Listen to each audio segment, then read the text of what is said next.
Okay, Assalamualaikum. Okay, untuk minggu ni kita akan proceed untuk bab yang ketujuh, iaitu penutupan akaun milikan tunggal. So, cikgu harap untuk bab sebelum ni kamu dah faham, sebab benda subjek akaun ni dia berkait.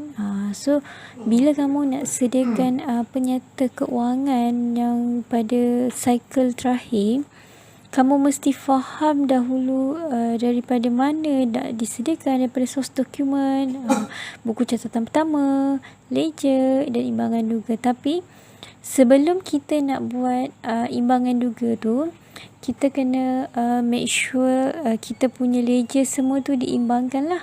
Dan sebelum kita nak imbangkan tu, mungkin dalam soalan akan ada terdapat beberapa pelarasan lah, iaitu antara pelarasannya adalah terakru dan terdahulu untuk belanja dan hasil. Dia terbahagi kepada dua, terakru dan terdahulu untuk belanja dan hasil.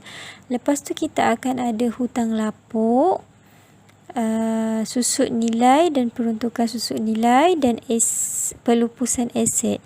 So, untuk minggu ni cikgu akan go through untuk belanja terakru, belanja dan hasil terakru dan terdahulu dulu. Okey.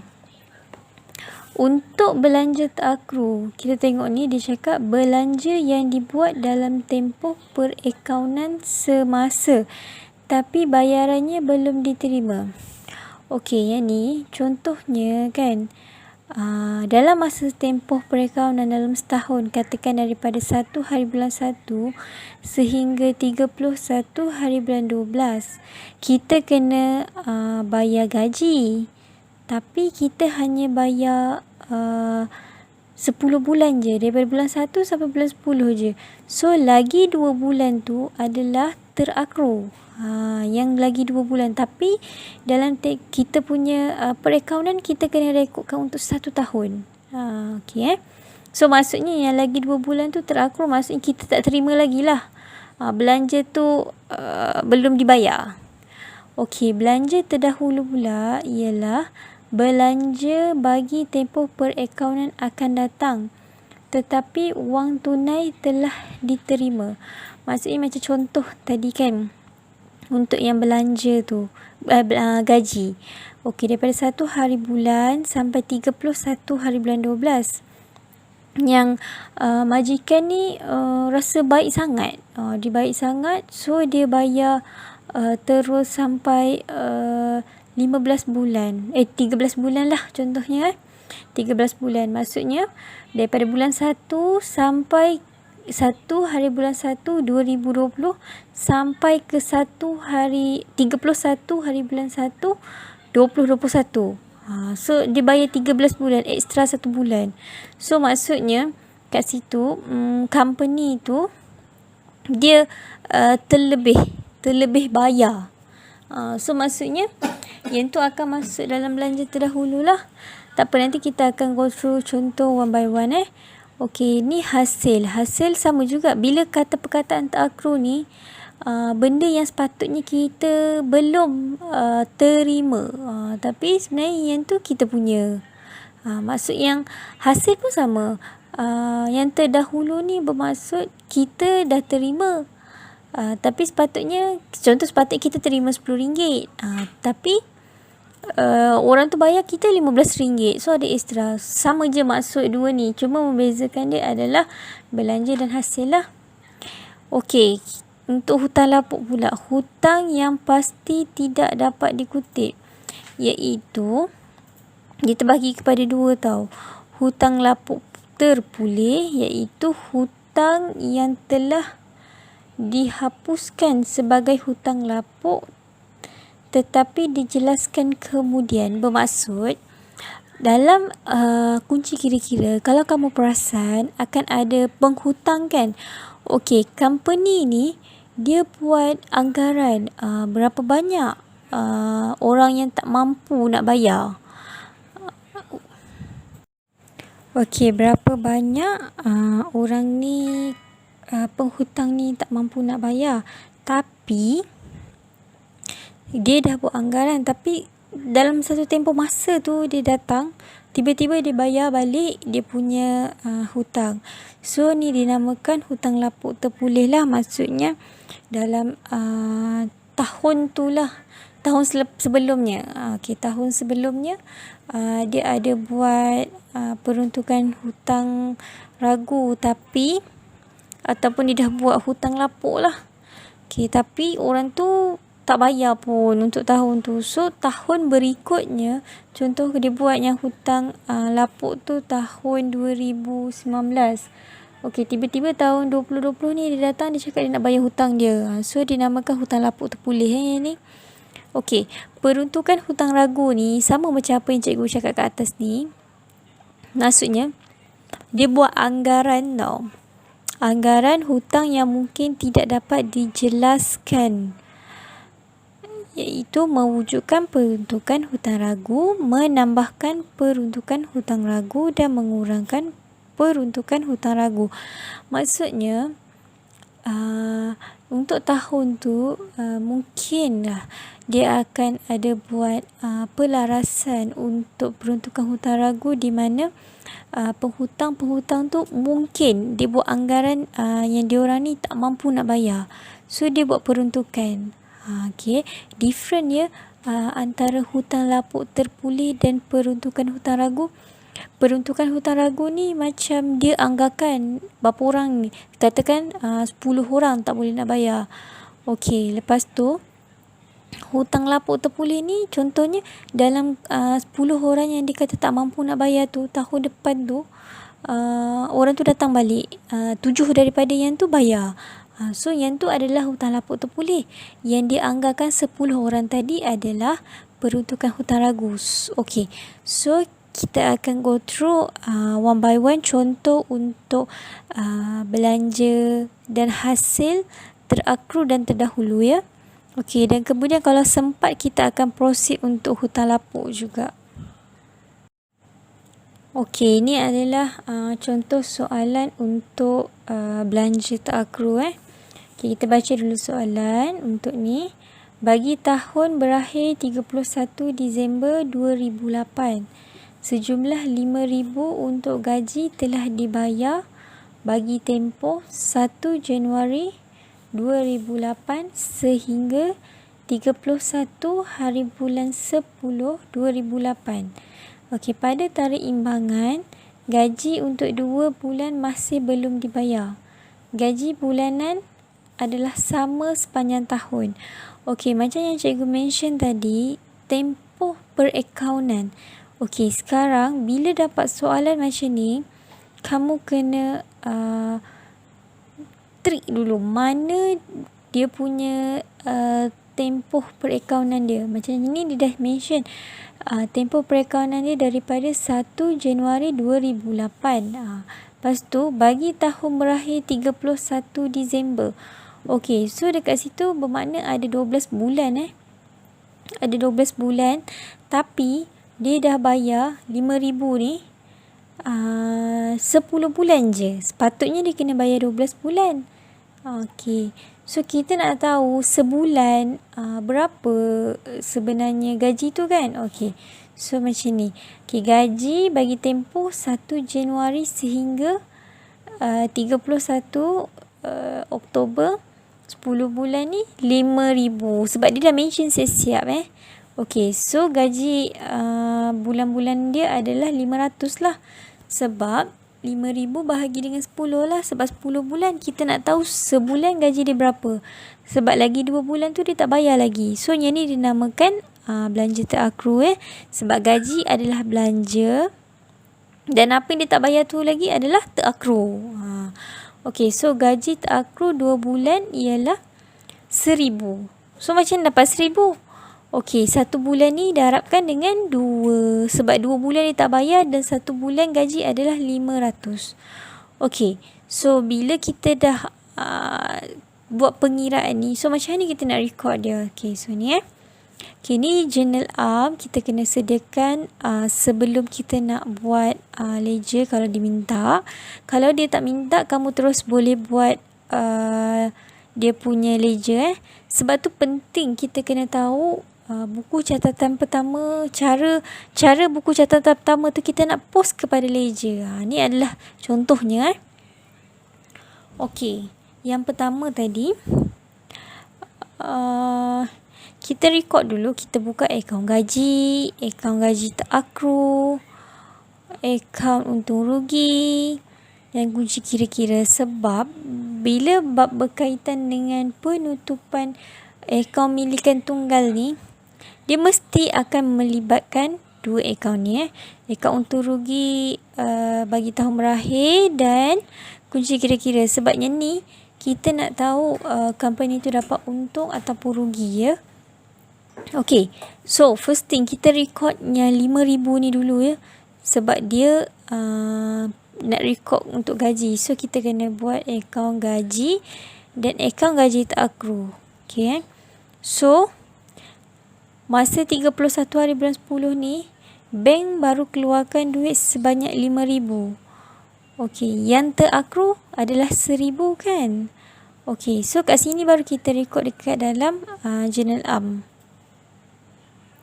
Okey, so cara kita nak record dekat dalam journal am adalah debit gaji dan kredit gaji terakru. Sebab apa kita kredit gaji terakru? Sebab belanja terakru duduk di bahagian liability. Liability semasa. Sebab apa dia duduk dalam liability semasa? Sebab yang tu adalah hutang. Maksudnya company masih lagi berhutang. Sebab tu belanja terakru duduk di bahagian kredit. Okay, so untuk gaji kita akan debit lagi 1,000 dan untuk gaji terakru kita akan kredit 1,000. So dia punya kenyataan dia adalah gaji yang belum dibayar. Okay, dapat yang mana dapat 1,000 ni? 500 darab 2. Okay, so kita record yang first ni dulu. Debit gaji. So ni akaun gaji, kita debitkan gaji dibayar terakru ataupun tulis gaji terakru pun cukup. Sebab kita ambil nama kepala ni je. Okay, gaji terakru So recordkanlah 1,000. Okay, so yang bila dah ada debit, mesti ada kredit dia. So kita pergi ke akaun gaji terakru. Tarikh masih sama, 31 hari bulan 12. Akaun gaji dan amount pun sama, 1,000. Okey, so bila untuk penutupan akaun ni, akaun gaji ni kita kena tutup tau. Kita kena tutup, so kita kena transfer dekat dalam akaun untung rugi. Sebab kita nak tahu untung atau rugi untuk company tu. Okey, so kita buat balancing. Okey, yang different tu adalah 6,000 sebab 5,000 campur 1,000 dapat 6,000. So, different tu kita tak boleh nak letak baki akhir ke, baki awal ke. Tak boleh. Bila untuk akaun main yang ni, kita kena transfer kepada akaun untung rugi. Okay, so, sini tulis untung rugi kredit. So, dekat akaun untung rugi dia akan duduk di sebelah debit. Sebab apa? Adalah belanja. Belanja duduk di bahagian debit. Okey. So, macam mana untuk kunci kira-kira ni dia dapat? Okey. Akaun ni kita kena tutup tau. Okey, kita buat balancing. Yang ni 1,000. Lepas tu baki akhir 1,000. Okey, baki awal 1,000 juga. That's why gaji terakru ni duduk di sebelah kredit, iaitu liability semasa. Okey, so kita akan proceed untuk belanja terdahulu pula. Okey, ni adalah belanja terakru. Maksud belanja terakru tu, cikgu mention lagi sekali, benda yang sepatutnya kita dapat tahun ni tapi kita tak dapat lagi. Macam contohlah, kalau dalam satu hari tu kita kena makan 5 kali tapi kita dapat makan 3 kali je. So lagi 2 kali tu kita kena tuntut lah. Sebab apa? Contoh kita dah bayar untuk kat hotel tu. So kena tuntut lah. Macam tu untuk terakru ni. Okay, so untuk terdahulu pula Okey, ini adalah contoh untuk akaun belanja terdahulu. Dia sama je konsep dengan belanja terakhir. Cuma bila cakap terdahulu ni via advance lah. So, belanja terdahulu ni dia kena record dekat dalam aset semasa. Sebab belanja tu kita dah bayar lebih. Tapi sebenarnya adalah kita yang punya, company kita yang punya. So that's why kena duduk dekat sebelah aset semasa. Okey, ini adalah contoh soalan. Okey, jumlah ikan yang telah dibayar oleh syarikat Kenjo ialah 9,000 bagi tempoh 1 Januari 2008 hingga 31 Mac 2008. Tarikh pengimbangan perakaunan adalah pada 31 Disember 2008. Tunjukkan catatan dalam jurnal dan ledger. Okey. So, cara kita nak record dia adalah iklan. Jumlah iklan. Minta maaf ya, cikgu silap. Okey, iklan ni bukan ikan. Okey, penyelesaian dia adalah iklan bagi tempoh 1 Januari sehingga 31 Mac 2009 adalah 15 bulan. So, 9,000. So, kita nak tahu 1 bulan berapa. So, ambil lah 9,000 ni kita kena bahagikan dengan 15 ni. So, 1 bulan kita punya kos adalah 600. So, kita nak tahu berapa banyak dia terlebih. So, 1 bulan ada 12 bulan. 1 tahun ada 12 bulan. So, 15 bulan bermaksud ada lebih 3 bulan lah. So, that's why kat sini 3 bulan. So, 600 kali dengan 3 lah. Okey.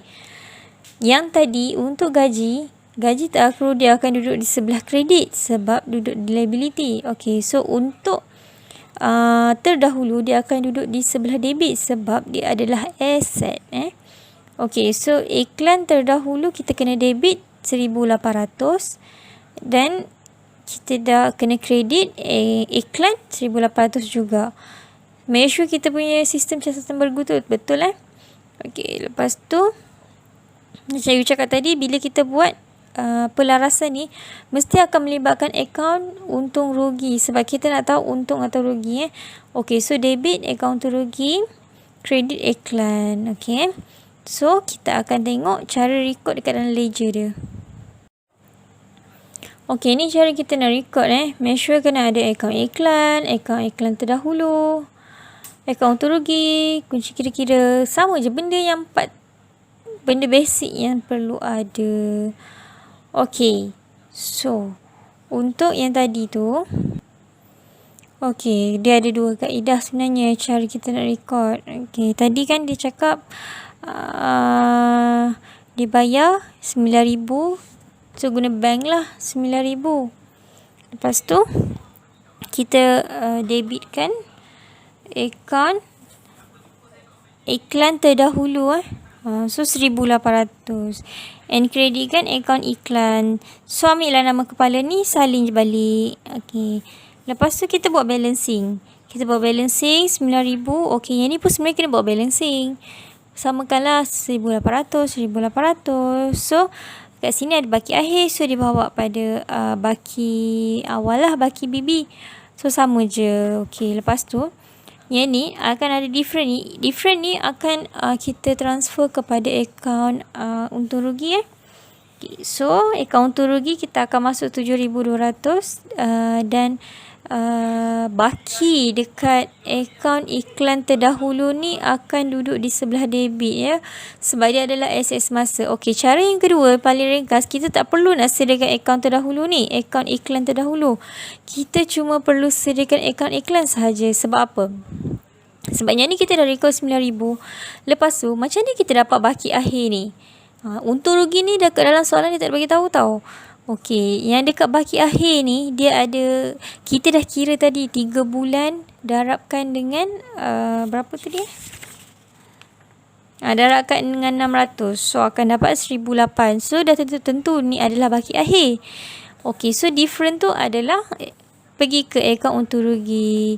So baki ni lah yang akan duduk di kunci kira-kira. So kalau kita buat jalan ringkas ni 3 akaun je lah. Tak payah nak sampai 4 akaun. 2 kaedah boleh diterima. Okey. So, kita akan proceed untuk hasil pula. Okey, so ni cikgu ada sediakan untuk akaun belanja punya ringkasan lah. Okey, macam cikgu cakap tadi, untuk belanja terdahulu akan duduk di sebelah debit sebab dia adalah aset. So, cara kita nak record dia adalah, contoh dia kata ada baki awal kan, so record dekat sini. Lepas tu, dia silang tau. Dia akan pergi ke sini. So, bila ada pembayaran, contoh katakan tengah bulan, bank dia masuk, pergi keluar berapa. Okey. Lepas tu, akan transfer ke akaun terugi. Lepas tu, baki akhir. Dan dia akan transfer semula ke baki awal. Okey. So, untuk akaun terakhir pula, baki awal, so dia akan transfer ke sini lah. Sekiranya kalau ada bank kalau ada pembayaran tengah bulan tu, mesti dah ada mention, katakan dia dah bayar berapa apa semua kan, tak cukup berapa. Okey, so akan transfer ke sini dan akan pergi ke baki akhir dan dia akan transfer semula ke baki BB. Baki awal dia pun akan duduk di sebelah kredit sebab dia adalah liability. Okey, ni pula adalah ringkasan untuk akaun hasil. Dia sama je dengan belanja tadi. Tapi, bila akaun hasil terakru, bila ada baki awal, dia akan duduk di sebelah debit. Dan sekiranya ada pembayaran, dia akan duduk di sebelah kredit. Okey. So, dia akan transfer, dapat baki akhir. So, dia akan pergi semula ke baki awal. Transfer pula kat sini. Sebab apa? Duduk di bahagian debit sebab dia adalah aset. Sebab hasil adalah kita punya. So, that's why dia masuk kat dalam bahagian debit. Okey, so kalau hasil terdahulu maksudnya benda tu hasil. Lepas tu, orang tu bayar over, advance kat kita. Sepatutnya sewa tu dia bayar untuk 5 bulan. Tapi penyewa tu bayar 7 bulan dekat kita. So, ada advance kat situ. So, that's why dia kena duduk bahagian kredit. Sebab apa? Seumpama macam kita yang berhutang dengan dia balik pula. Okay, so cara nak record dia kat sini. So, dia akan transfer pergi ke baki akhir dan baki awal. Okay, Okay, yang ni adalah untuk akaun hasil. Dan ini adalah untuk akaun belanja. Okay, nampak Okay. Nampak ni, di sebelah debit adalah akaun terdahulu untuk belanja dan di sebelah debit untuk akaun hasil adalah terakru. Dia kontra je. Nampak ni, kena ingat atas ni je. Kat sini untuk tempat terakru ke ataupun untuk tempat terdahulu. So, kalau belanja terdahulu dekat belah debit, hasil, bila dah ingat satu ni, automatik semua ni akan ingat. Okey, so nanti cikgu akan bekalkan latihan untuk topik ni dan kita akan sambung lagi untuk next class lah. Okey, terima kasih. Assalamualaikum.